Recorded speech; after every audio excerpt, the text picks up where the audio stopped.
Please subscribe my channel and press the bell icon.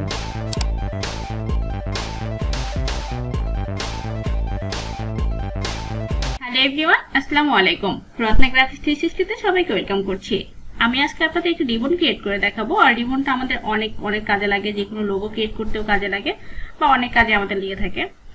So first time আমি এখান থেকে চলে আসলাম পেন টুলে। আমি এখান থেকে পেন টুল নিয়ে এলাম অ্যান্ড আমি এখানে শিফট প্রেস করে জাস্ট একটা আমি লাইন নিয়ে নিচ্ছি। ওকে, এরপর আমি চলে আসবো ডিএক্সেশন টুলে।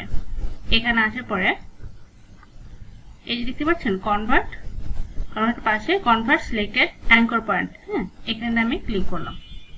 আচ্ছা, এখানে আমার হচ্ছে ফিল কালারটা কি সাদা করা আছে, আমি এটা অন্য কালার দিয়ে দিচ্ছি। যে কোনো কালার আপনারা দিতে পারেন। ওকে, আমি এখানে রেড কালারটা দিয়ে দিলাম। এরপর আমি আসি, এখানে আসলাম। এখানে আসলে সেম ভাবে আমি আবার এখানে ক্লিক করলাম। ওকে, এখন যেটা করব, আমি সিলেকশন টুলে ক্লিক করলাম অ্যান্ড এখান থেকে জাস্ট আমি একটু এইভাবে করে অ্যান্ড এরপর আমি যেটা করব, আমি এখান থেকে একটা কপি করে নিব। আমি কিবোর্ড থেকে অল্টার শিফট প্রেস করে জাস্ট এতটুকু দূরত্বে আমি আচ্ছা, আমি একটু বড় করে নিচ্ছি। আচ্ছা, এখানে আমাদের হচ্ছে স্ট্রোক কালারটা দেওয়া আছে, আমি এই স্ট্রোক কালারটাকে নাল করে দিব। এখান থেকে স্ট্রোক কালারটাকে আমি নাল করে দিলাম।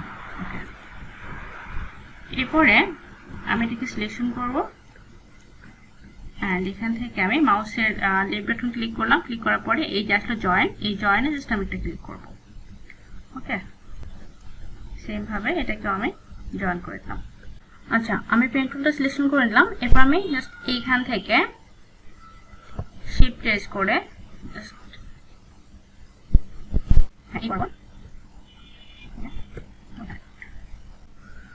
আর এরপরে আমি এটাকে আমি দিয়ে দেবো অ্যারেঞ্জ থেকে সেন্ড টু ব্যাক। কালারটাকে চেঞ্জ করে দিচ্ছি। আচ্ছা, এখন দেখেন এরপরে আমি চলে আসবো, এই যে দেখেন পেন টুলে এইখানে আমি ক্লিক করলাম অ্যান্ড এই যে নিচে দেখতে পাচ্ছেন অ্যাঙ্কর পয়েন্ট টুল, আমি এখানে ক্লিক